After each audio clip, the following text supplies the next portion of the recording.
Drawing 1.12. There it is. Drawing 1.12 is quite a beast, actually. Well, not really, but to draw it with the knowledge that you've gained up to so far means that it is a little bit tricky to get around some of these things.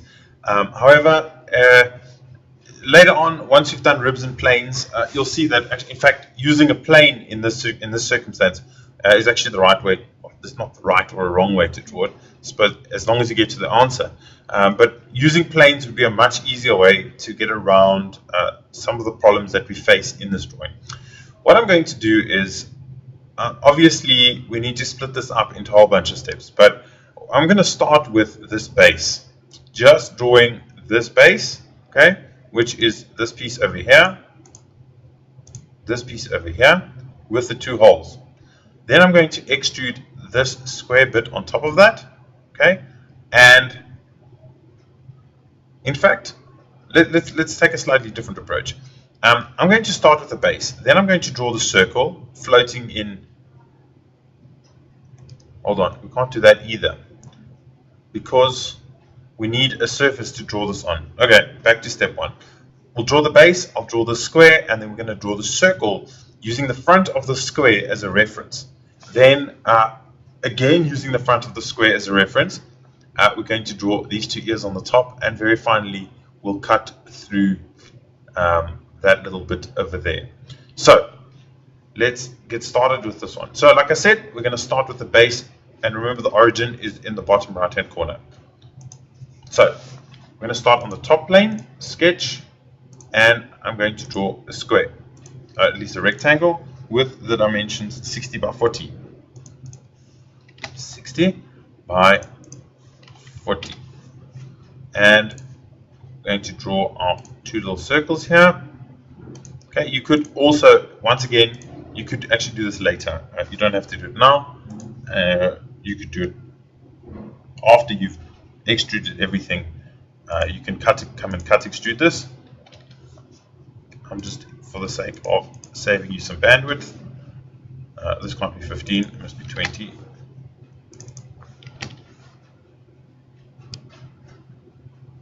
Yeah, it is 20.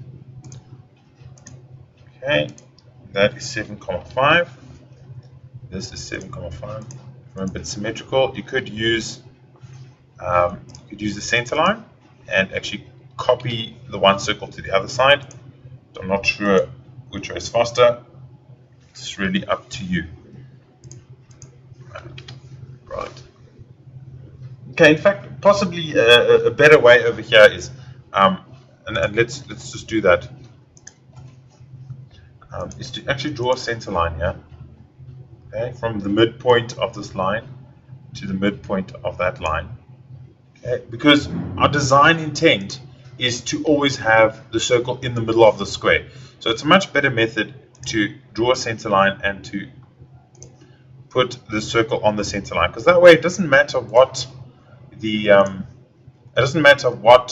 this distance becomes. If we make this 100, those will always stay in the center, which we want. So that is a better way to draw it. So let's draw it that way. Okay, let's extrude this. Okay, and we extrude it by 10 millimeters. The next thing I said is we're going to draw that square on top of here. So we select the top surface and we draw the square. Now, it's quite, we don't actually know the height of the square. So what we're going to do in this case is we're actually going to cheat just a little. Well, not really cheat. What we're going to do is we're going to guess the height of the square, and we're going to come back later and we're actually going to change the height according to our needs. So this is 25 by 20. So this is 25, and the distance from the edge to there would be, and I'm just showing you this so you know how to use this function. Okay, we know that the width is 60, right, minus 25 divided by 2. We just squash it all in there and we get 17,5. So SolidWorks has done the calculation for us. We use brackets and it sticks to BODMAS, brackets of division, multiplication, addition, and subtraction. And that's the order in which it works. So if you put brackets, obviously it's going to do that first, but it's exactly the same as any other maths you've ever done. So, all right, I'm going to make this. Let's leave it at 10 for argument's sake. I do happen to know that 20 works, but let's make it 10 just for fun. Right, now what we want to do is we want to draw this circle. But this circle is not, it's not on this face because it has a 5mm offset here. So what we're actually going to do is we're still going to draw on that face, but this time we're going to extrude in 2 directions. I'm going to show you how to do that right now. So click on the face, sketch, okay, because we need a flat face on which we can draw. I'm going to go normal 2, and by the way, I just used spacebar there. Okay, let's draw our big circle and the slightly smaller circle. Oh, stop the small one and the bigger one, right? We know that their dimensions are 50 for the big circle diameter, 50, and 37 for the smaller one. 37. Okay. We know that this is midpoint, so I'm going to take a line from the midpoint on that edge. Again, because my design intent is to always have this in the center. Okay, and make it coincident. Okay, so we know this is in the center. And why is it underdefined? Let's check quickly. Oh, right. Okay, we want this to be vertical, of course. Okay, that's fully defined. Now the height is 50 from the bottom of this part up to the center. 50. Good. Okay, now if we look at this from the side, you will see that this sketch is flat with this front surface, which essentially is exactly what we wanted. We wanted it to be flat with this surface, but the circle protrudes 5mm that way and that way as well. So what we're going to do now is we're going to extrude, but in 2 directions. So features, extrude. Direction 1, blind, 5mm. Direction 2, we're going to switch that on, is going to be, no, just work it out here for 1 second.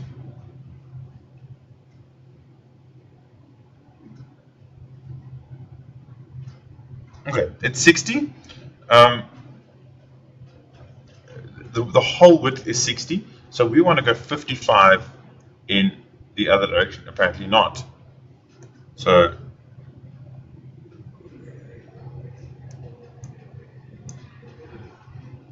can't be 25. Yes, okay, because this is 20, and we're going to go 5 that way and 5 that way. That gives us, where on earth did I get 60 from? My bad. Okay, 30, I've got it. I see it on the drawing. I'll show you what I did here. Okay, we know that it's 15 from there, to the center line. And this is in the center. We can see it's in the center. So this whole width is 30. So I just had a bit of a maths flop over there. Okay, so there we go. There we've got the circle, and we're going to click the tick. But we'll notice that this is not meeting up with the circle. So what I'm going to do here is go back and edit this feature. And I'm going to make it 20. Leave merge result on. And this piece now penetrates that circle. If we edit this, switch on merge result. Okay, this is now a solid body. Okay, we'll notice, let me just go back a step so you can see. What happened here is, because we drew the circle to start off with, and it was not intersecting this square, this formed a new solid body, but we want it to be one solid body. So I just edit this and I merge the result, and there we have the circle. Okay, and it's merged to the base. The next thing we're going to do is we're going to draw these two ears that are on the top here. And I think the easiest way is to, again, select this front face, say sketch, normal 2, and we draw a square on top here, just like this.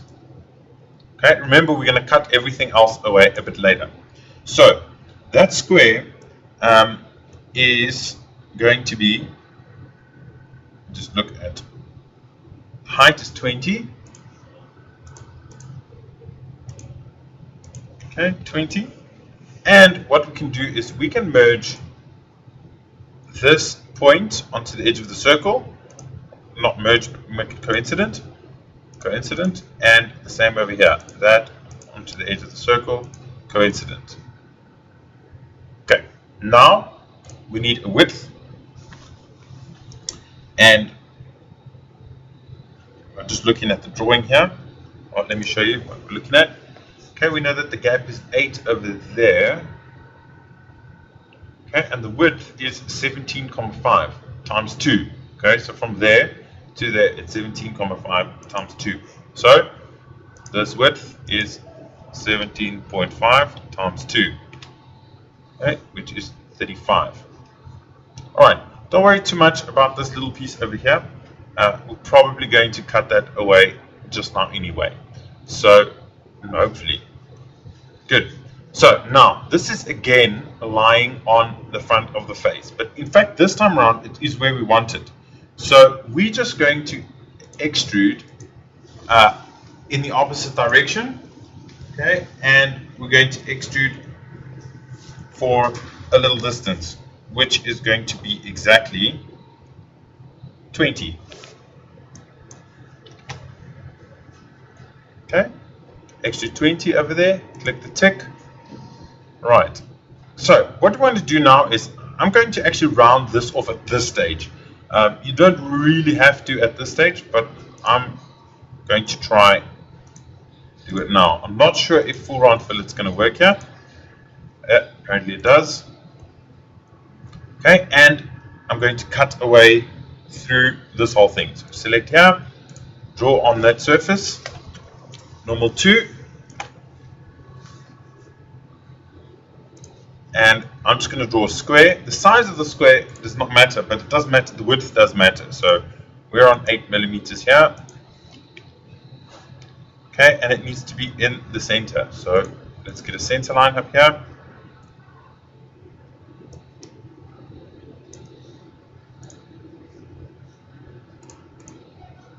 Okay, and these three must be symmetric.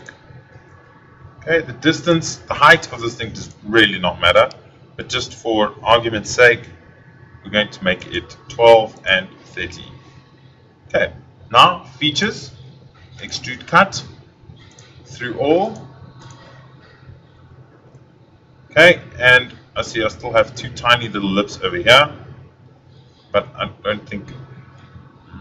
Yeah, let's get rid of those quickly. So what I'm going to do here is, instead of just cutting a square, I'm going to cut the whole circle. That's a bit of a cheat, but it's okay. Come on.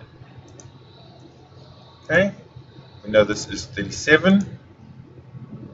Okay, and we're going to cut away the lines we don't need, right? Which is those, and this one here, and that one there. So now basically we're cutting away this whole big piece over there. Let's make that 25. Okay, it doesn't matter if this goes over there because it's just going to cut away nothing. Features, oh wait, we already did that. Click the tick to apply it, and you'll see it's now cut away those little lips there. Final step is we want to cut this hole through all. Select on the face. Remember, we can select that face because it's flat, right? Draw a circle. That is going to be 10 millimeters. It's fully defined. Extrude cut through all. Oops, through all. Okay, or we could go up to surface again. Okay, I'm going to use up to surface. Better way in this case. Up to surface and click the tick. And there we go. We have successfully drawn drawing number 1.12.